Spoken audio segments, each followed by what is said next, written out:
That was when we climbed the Shield, and that would have been my, fifth or sixth LCAP route at the time. We started up in an ethic style, like we wanted to do the first clean ascent of the route. So we were trying to do the first ones that used no pins and no hammer and that kind of stuff. So we were just going for it.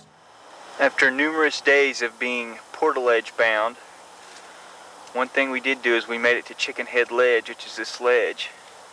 As you can see, it's been raining on us, sleeting on us, snowing on us, hailing on us for 2 days and 2 nights, and I'm talking nonstop.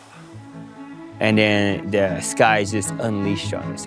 And then we ran out of food, ran out of water, so we sat there and, we were just drinking the frost in the tent for water and eating peanut M&Ms is all we'd have. So we'd have like 2 each in the morning, 2 in the afternoon, 2 for dinner, kind of thing, and just lay there. And then, but perseverance and that tenacity, he kind of taught me, and he was himself. Morning, Jimmy. Hey. How you doing? Trying to get the ice off these ropes. Oh, yeah? Tell you what. Look at all that ice. Hard 2 days, huh? Yeah, rough, huh? Care for a popsicle? We got plenty of ice. Look at all this ice. After waving off a rescue team came by to look at us, and we waved them off, and it's all about, we're in this mess, we're gonna get out of it. Whatever happens, make sure one of us gets home. Look at me real quick. This is a message to my wife. Thoughts of you, hon, are the only thing that's kept me going the last couple of days. He's ready to get home. I'm serious. We're suffering up here. Good spirits, though. I'm soon. I know you're worried. I'm sorry. Mom, I'm coming home. Coming home. I want more pictures.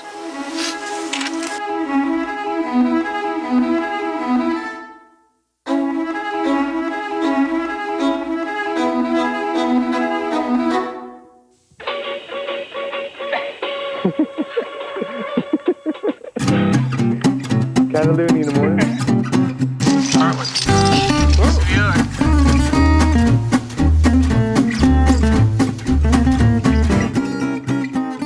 I think one thing that makes Marcus so special is that smile. It's that big booming smile that when it comes, you're like, dude, there's no room in the room now. And he's just awesome that way. And I think that and his just big laughter that he has and just his big personality is really it's his gigantic personality in this little tiny body. That really sums up Marcus Garcia. We'd go down to the hardware store here in Hidalgo. Yeah. And get those boat hooks. They're hooks that went on boats. Yeah. And then we'd put them over a bar that they used to hang pigs from for the pig roast. Oh, yeah. We would hammer them down until they opened the hooks up. Yeah. I don't remember the first time that I met him, but I do remember the story of him doing Sphinx crack. And here's a kid that grew up in Dallas, Texas. There's not a crack within 5 hours. He decides he's going to do one of the hardest cracks in the world on the weekends between delivering Coca-Cola. And over the course of a couple of years, he does it.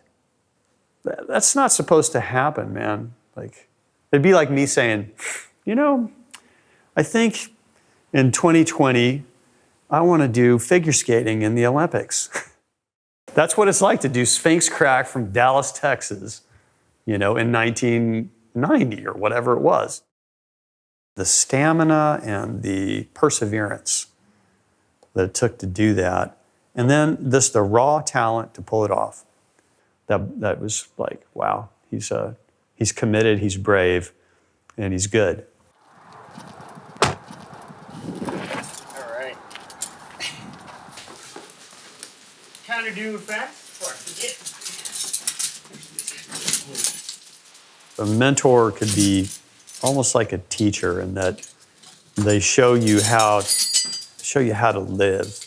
Instead of just teaching you a subject, they teach you how to live. They teach you how to get up in the morning and what to do before you go climb, things like that. You'd watch everything that they did. So this picture is one of the last shots I shot of Jimmy literally a month before he passed away. And he brought these peanut M&Ms as a joke. I mean, Jimmy was in many ways a father figure for Marcus. And so when he told Marcus, you know, this is the way that we do it, we take a fall, we lower to the ground, we untie, we pull the rope, then not only was it a code for climbing, it was a code for how to live, you know, that Marcus was maybe looking for. He understood, like, this is a pure way, this is the right way, and this is a way that I can respect, and it feels right. This is our code. This is how we do it. Keep on me. That's it. Excellent. Good job. Lots of desperation. Way to go.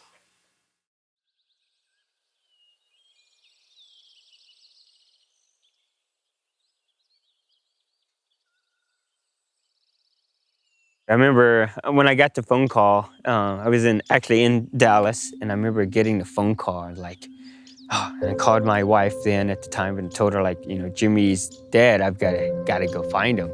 Within like hours, I was on a flight, flew straight down here, and because we only had a limited amount of time to be able to claim the body before they would get rid of the body, like burn it and that kind of stuff. So I came down here and was like, I showed up around 11 o'clock at night. Another guy that was here met me, and we went to hospital and morgues until we found him. And then the images I had to see, because I had to, you know, ID the body.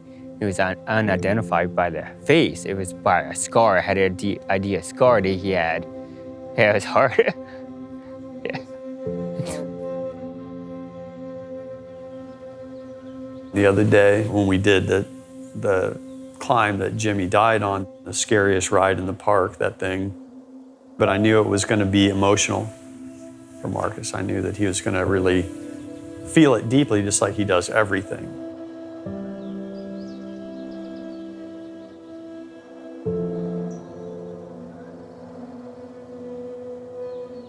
Having you guys here and stuff like that was like, gave me a security that I can actually be all right here. And like, I can be open, it can be emotional, and I know you guys are gonna take care of me, that kind of stuff. I'm not here alone. And I think that's what made it work. That's the only reason why I could do it. It was probably because I had the support I needed from great people, so. And then being able to climb, and I kind of stopped at where we stopped is where he had fell from that section on that face and fell down. And so that's where I just kind of stopped for a little bit and just collected myself and like said my byes and that kind of stuff, so. Being up there yesterday was like, it's kind of like a new life was brought to me sitting there. It's like, man, I feel like a new person actually.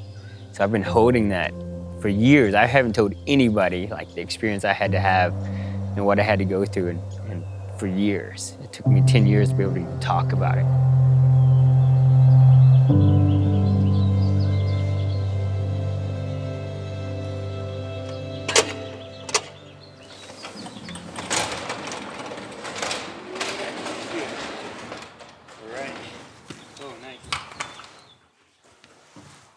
To me, and why I think his story is important, is he's the most positive person I've ever met. He is the most selfless person I've ever met. He does nothing but give all of his energy to the kids, to the gym in Durango, and building that gym for the kids. It just happens to be a bonus that it's open to the public, but really, I mean, he's building that to have this community space. It's a safe place for these kids to come and be healthy.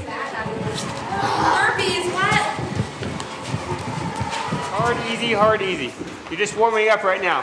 Him as a mentor, what hits me is when I see the kids and he's not just talking to them about climbing. He's pushing kids to be, you know, better in life and better in what they do in all aspects of life, from school to work to climbing. He's a mentor, not just a climbing mentor, and that's a long-term relationship. Like, he's a lifetime mentor for people. Sometimes it's really interesting to think about just how much time I've spent with Marcus. I've literally spent thousands of hours with this person, and it gets past a friendship. He impacts your life by just being there. He's like a house, like he's just always there. That dependability creates this super stable environment because I trust Marcus more to catch me more than I would trust myself, you know, clipping a bolt.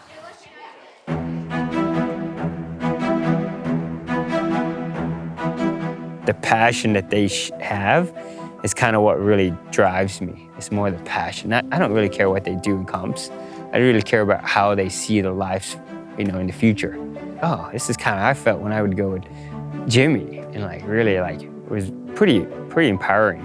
You know, like, oh man, I've got a special gift that I can give to these kids. So I'm gonna do everything I can to make sure all these kids I work with learns what passion of climbing is about.